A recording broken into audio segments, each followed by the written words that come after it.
দীর্ঘদিন ধরে বলেও কাজ করছে না পঞ্চায়েত সমিতি, হচ্ছে না রাস্তা সংস্কার। এবার রাস্তা সংস্কারের দাবি জানিয়ে যশোর রোড অবরোধ করলো গাইঘাটার বাসিন্দারা।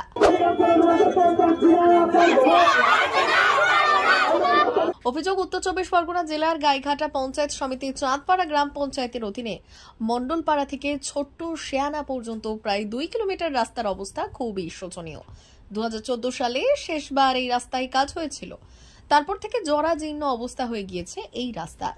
এই যশোর রোড থেকে এখানে ছোট শেয়ানা তিন রাস্তায় কত কিলোমিটার রাস্তা 2014 সালে একবার হয়েছে।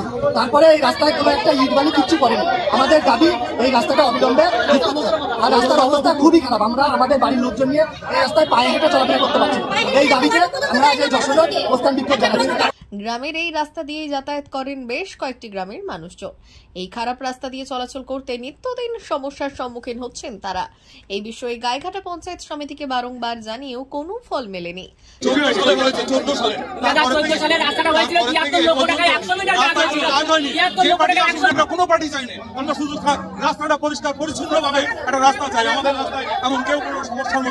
তাই নিরুপায় হয়ে রাস্তা সংস্কারের দাবি জানিয়ে বৃহস্পতিবার দুপুরে মন্ডলপাড়ায় যশোর রোডের ওপর পথ অবরোধ করেন গ্রামবাসীরা। তাদের দাবি একটাই, দ্রুত এই রাস্তা সংস্কার করতে হবে। রাস্তাটা ভীষণ খারাপ অবস্থা। এখন আমরা এই দীর্ঘদিনের দাবিটা কোনোভাবে পূরণ হচ্ছে না বলে আমরা রাস্তা অবরোধ করতে বাধ্য হয়েছি। আমরা অবিলম্বে এই রাস্তা দাবি করছি যে যত শীঘ্র আমাদের এই রাস্তা যদি দাবি পূরণ না হয় আমরা পরবর্তীতে পুলিশি হস্তক্ষেপে 2 ঘন্টা পর অবরোধ তুলে নেয় তারা। দেখুন, সারা পশ্চিমবঙ্গ তো যেখানেই জনগণের আওয়াজ তোলে সব তৃণমূলের বক্তব্য এটা বিজেপির চক্রান্ত।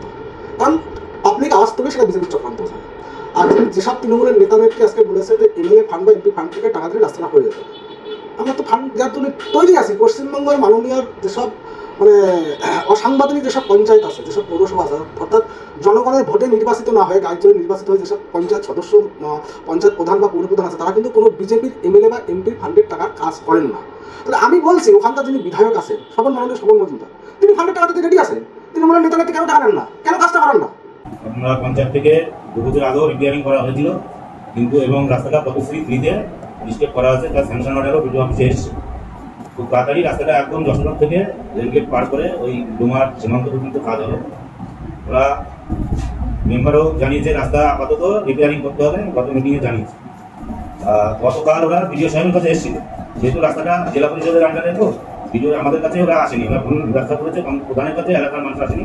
মেম্বার ওই রাস্তাটার কথা বলেছে।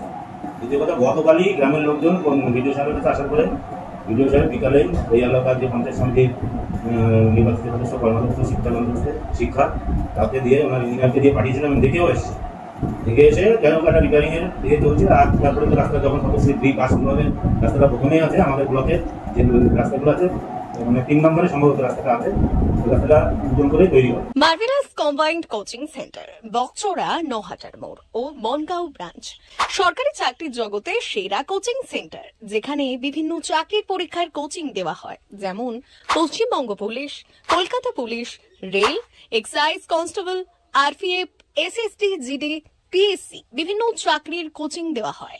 যোগাযোগ নাম্বার 6295344142।